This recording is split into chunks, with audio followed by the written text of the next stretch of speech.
Well, if you're from the South and you grew a garden, you probably have tons of okra.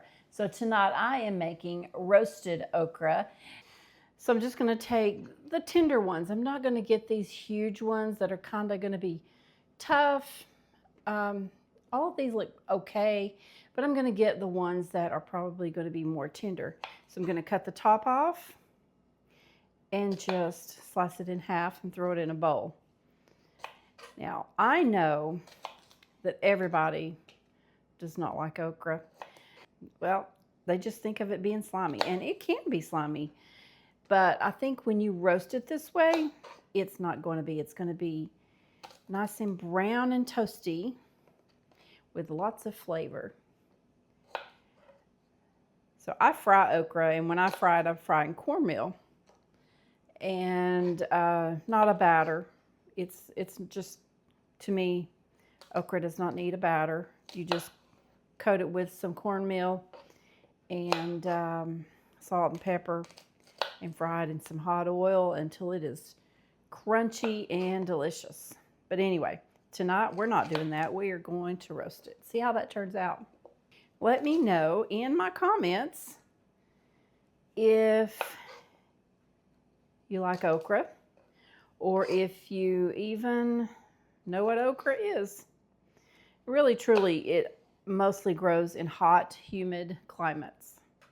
All right, I'm going to get these all sliced up, and then we'll be back to coat them with the olive oil.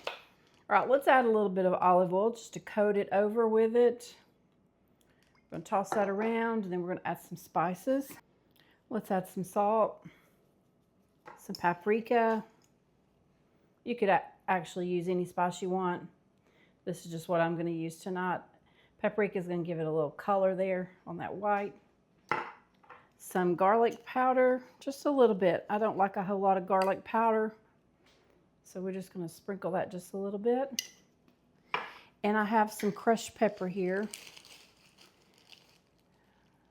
Let's get a spoon and toss that around, or you could use your hands. Now we're going to go into a 450-degree oven for about 15 minutes. We're just going to keep an eye on it. We don't want it to get too brown. And I have some parchment paper lined on my baking sheet. And we're just going to toss these out here.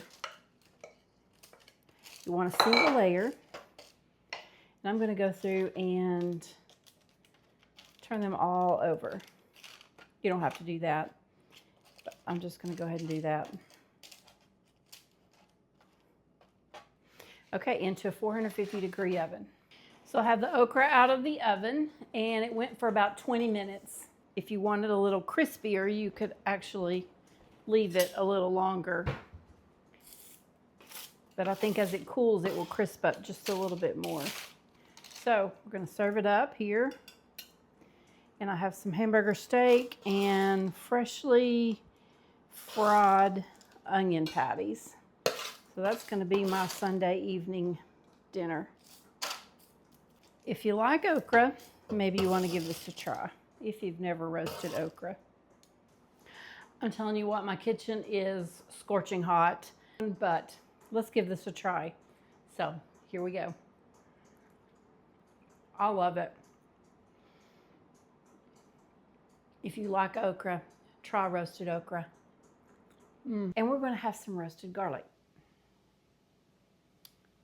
Some roasted garlic tonight.